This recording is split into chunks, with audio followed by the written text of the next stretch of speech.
Thank you very much for these presentations. You didn't deceive me.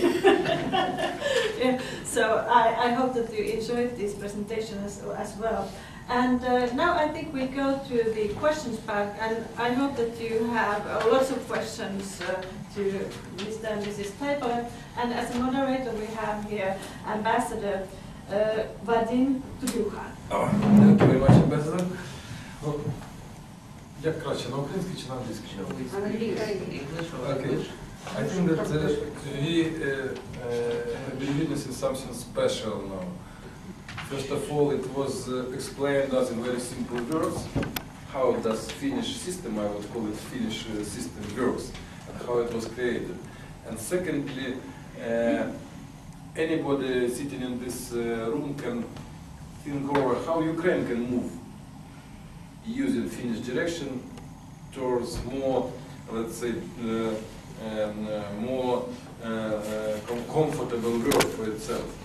I think that after this presentation we can go a little bit more into details, and first of all we would appreciate very much if you would give us certain ideas how Ukraine can use it, give us certain views, what could be most important for us and how we can proceed. Okay, if anyone have first questions, please. Katja Smagli. Our program, as I mentioned, tries to address issues and problems which were caused by financial crisis. And as you mentioned, in Finland, 10% of young people are unemployed, and the same figures are now true for Ukraine, maybe a little bit even higher. But your system, as you said, provisions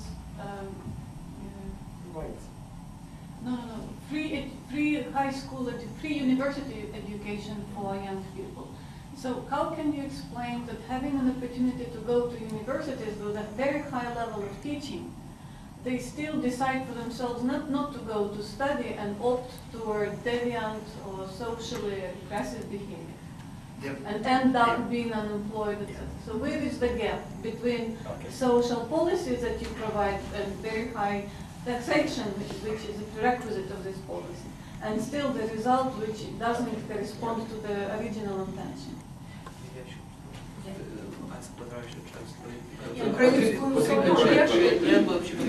Кому треба переклад українською мовою? Можливо, я потрібно перекладати для вас, щоб... питання поясню. У нас, як і у Фінляндії, зараз 10% державної мови. Часу було для розмови, для перекладати. Okay, yes. Okay, your question is just to the point. Yes, why? How? And partly it is because those youngsters, they got some problems in their home environment. They do not have the support I got from my grandma, and perhaps they got some difficulties in their learning. Yeah, these learning disabilities have been discussed only about 15 years among adults. When we had agriculture and we had the simple work in the industry, you needed your muscles. Now all those works have been automatized. You don't have simple works enough. It's a self-service society. In Japan you can see you buy gasoline. There is always somebody who puts the gasoline. In our country, nobody. So these people have put out, because our education system is too theoretical. People cannot do with the hands more. And I think it does not tell that 10% should be. But 1% are schizophrenics, 1% are mentally retarded, then you have other brain diseases, so it's 3% already, so like that. So if you got this information society economical structure, so you know what does it demand? Your brains, your flexibility, your ability to make innovations, your learning abilities, your social skills, and so on. So this is the way the labor market is demanding from young people, and some people are out. But there is a nice theory, 3% theory in this book. It was one man who made a study on murders in Finland. We have about 3 times more murders than England or Holland, but 3 times less than in 1930s. And most of the murders grow up from unemployed single men. 3% of our population, that means 40,000 men, makes most of the troubles. So if you put a strong social political impulse on them to get them in better situation, the murders could go half. And this is even our police ministry has thought about it. Isn't it easier to get married? Yes. That would be good if there are women who...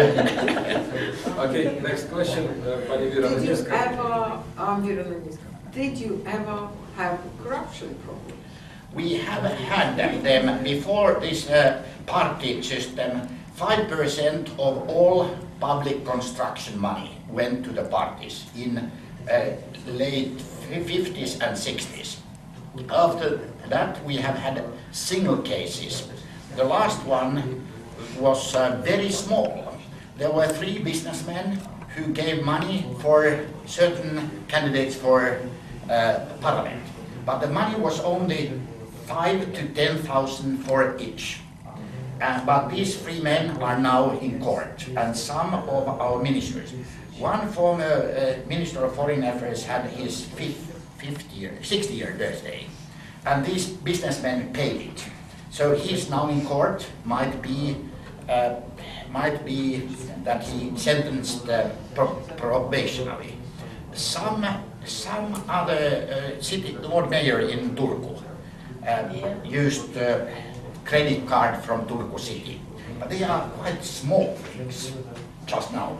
Okay, but that means that the anti-corruption legislation is extremely strict if you can put to prison or to court a person for such not very big. Yes. So the mentality of people. Yes, mentality, yes. Mentality will not put people to the court. And only the law and legislation allows to take people to the court. So it is, I would like to ask that, the prevention, mentality is something which is very difficult to grasp and very difficult to repeat, and it takes centuries to develop. So what is there more tangible besides mentality, like legislation, like, I know, school education, like what are those things which make corruption morally and legally Yeah, salaries are quite good for doctors, always have been, and for teachers. So they have not needed, you can have, except you are in how they call state, we have not state hospitals, we have municipal hospitals, all of them. After 8 hours you can go and have private practice, you get quite a lot of money.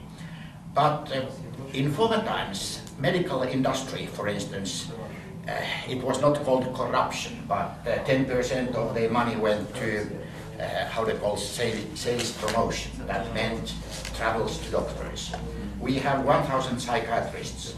100 of them were in congresses of American Psychiatric Association annually in programs. Paid by pharmaceutical industry. Now it's nearly finished. And now you have to publish, when you publish in medical journals, you have to publish what are your, how they call, yes. And in Parliament, in all ministries, have to make a list where they are, what are the connections to everywhere. Not lovers perhaps, but others. And members of Parliament had to do that, but voluntarily. And we were only 3 who did not make it, and I was one. Because if people don't know what I do, they are silly. I think so.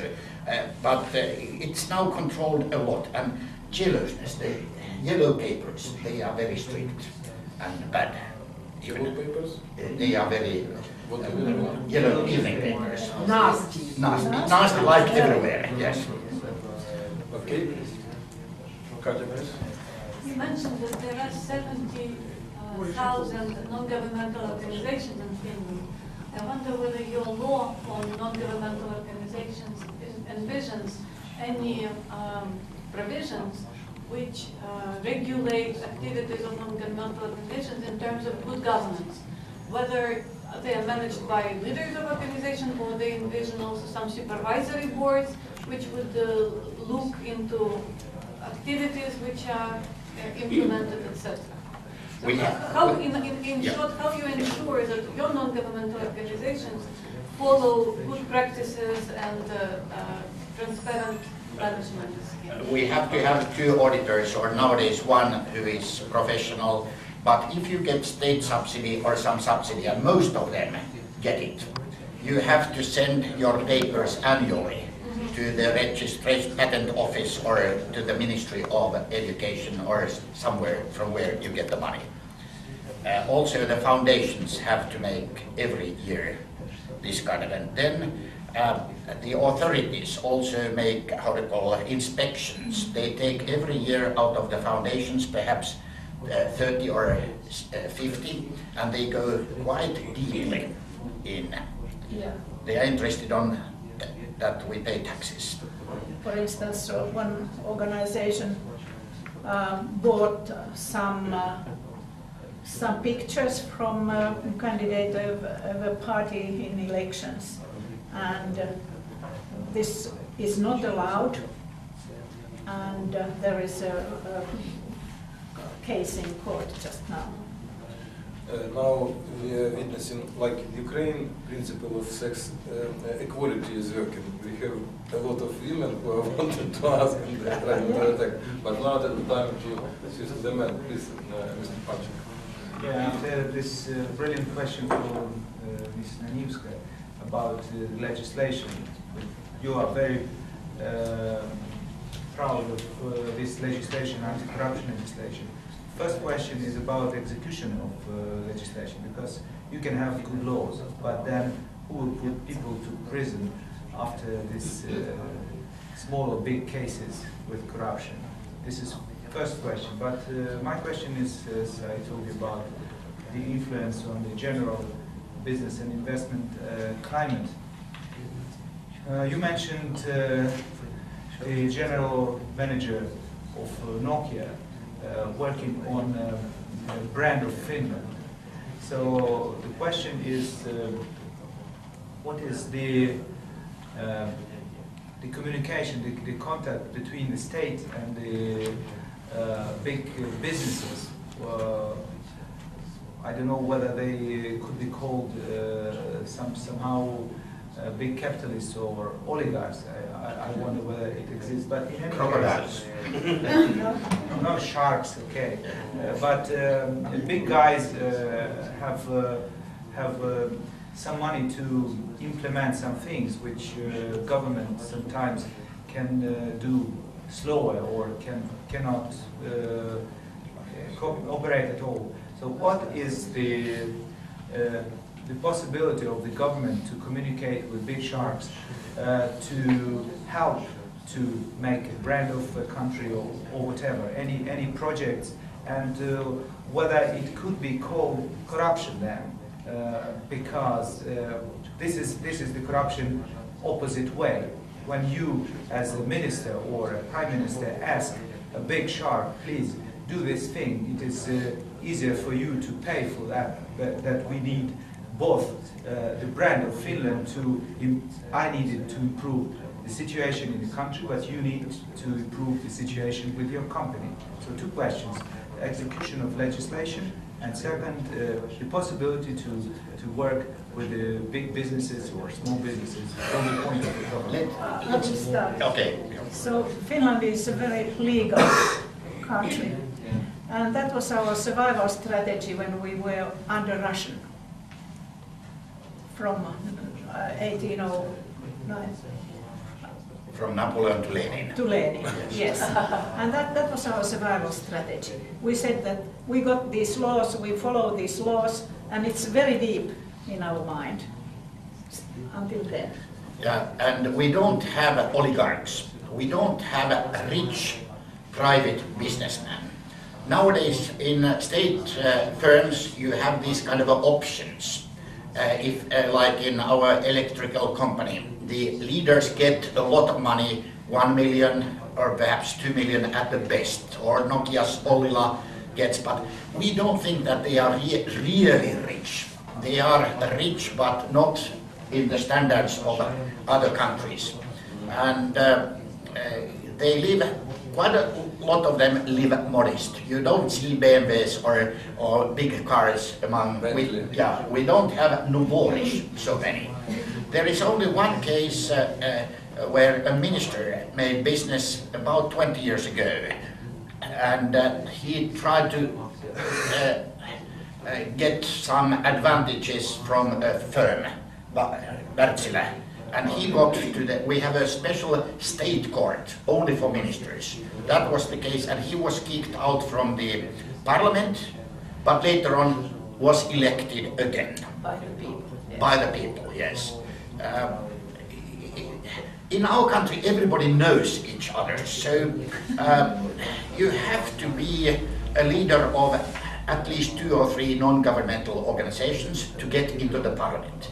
It's impossible to get without. And then you have to be in city council or city executive board in your city, and then perhaps the bourgeoisie or more right-wingers, they are also in business life in some way, small business. So everybody knows each other, and there are not enemies in politics, we have adversaries. So, coming back to my question, first question, as far as I understand, you explained that execution of legislation is not on the part of strong executive institutions, but on the conservative background of people. So for 200 years, people decided that they follow the legislation. Is that correct? Yes. That is in the mentality, yes. And second question, answer, as far as I understand, you don't have cases when the government can talk to big business to do some things because there are no big businesses. They are, in fact, the executive officers. So well, let's say so. If you talk to...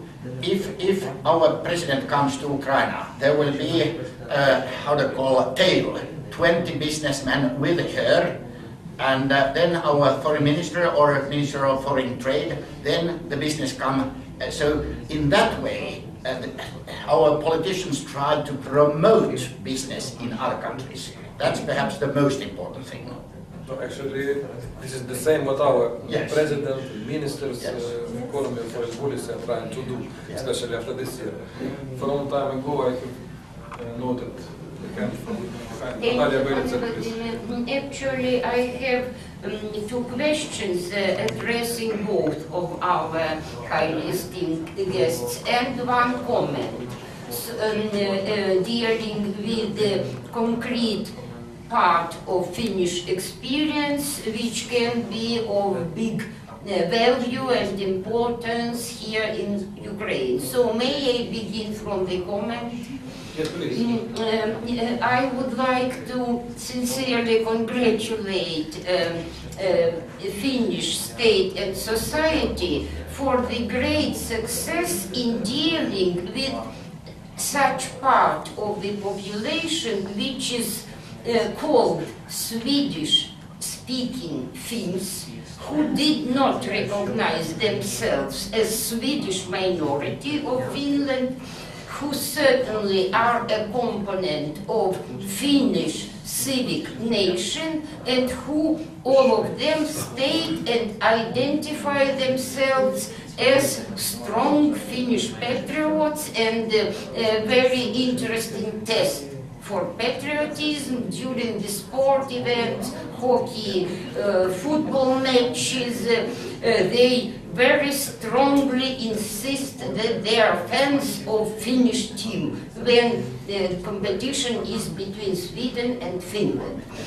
Why it is important for Ukraine? Of course, everybody understands that it is about Russians and Russian speakers of Ukraine.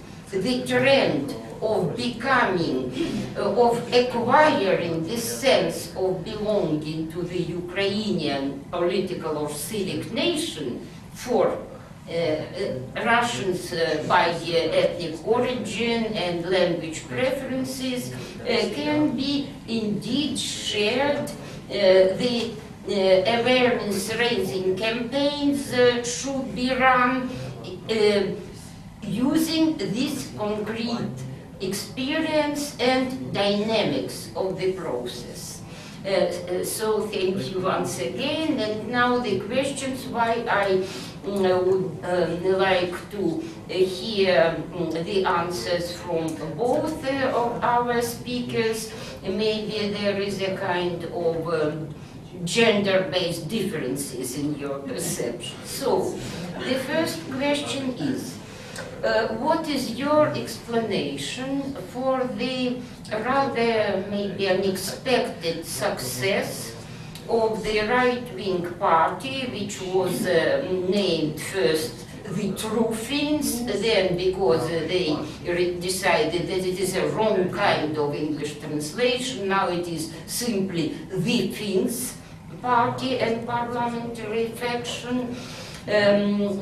Because this success over 20%, yes, is usually a sign of certain dissatisfaction of population with something. So your explanation for this fact. And the second question is, what was the moving force behind the rather sharp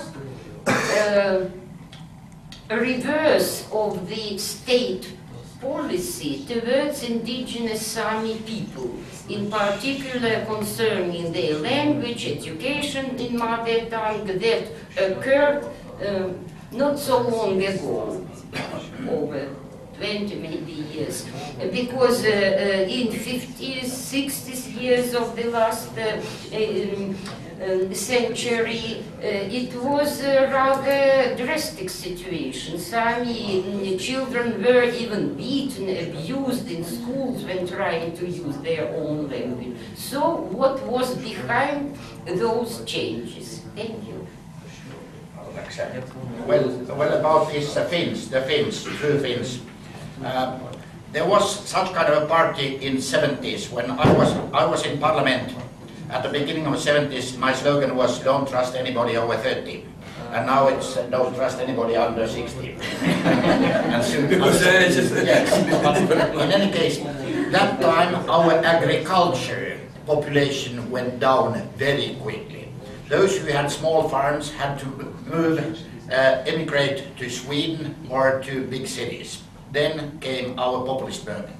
And now our basic industry is going down. We have closed a lot of big factories where social democrats and our communist parties were very strong. There now is the populist movement, mainly. Also the poor population, about 1/3 of our population does not vote, and they are mainly poor, unemployed, dropouts, and these people from the pubs everywhere grew up. And the social democratic elite did not answer. And our former communist party has become green, left green in one way, competing with the city young people.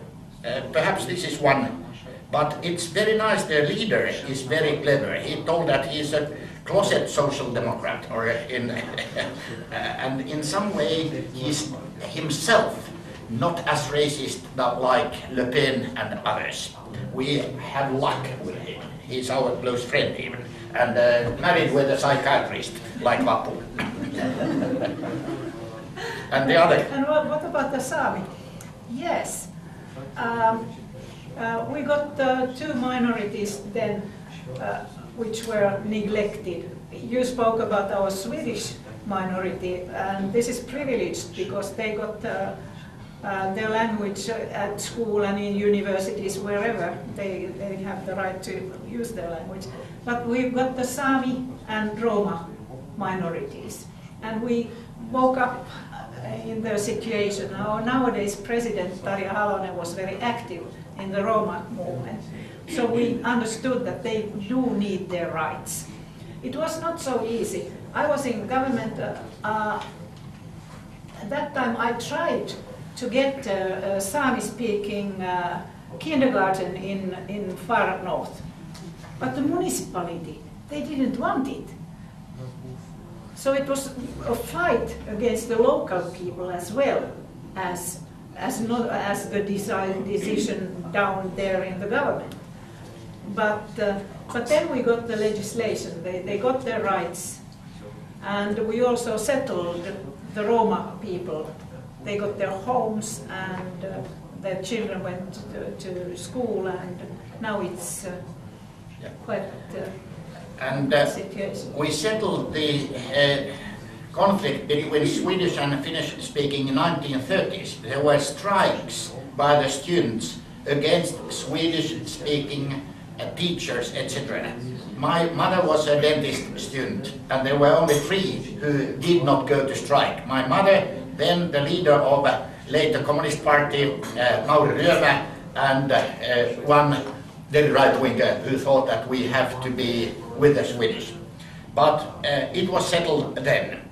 And as to gypsies or Roma, in 1970 we made a special law that the state gives money for housing. I saw in 69 one house, omakotitalo, what does it mean, a small house, where lived 47 gypsies, 47 in one house. And there was not a single gypsy who lived in a flat house, flat room, in Helsinki. So we made the law to give them homes. And after that, education. And Sami people came a little bit later, and the only problem is that they speak 3 different languages, even in Finland. So we can, the biggest language we can use more. Altogether they speak 6 languages, which are separate, and you cannot understand.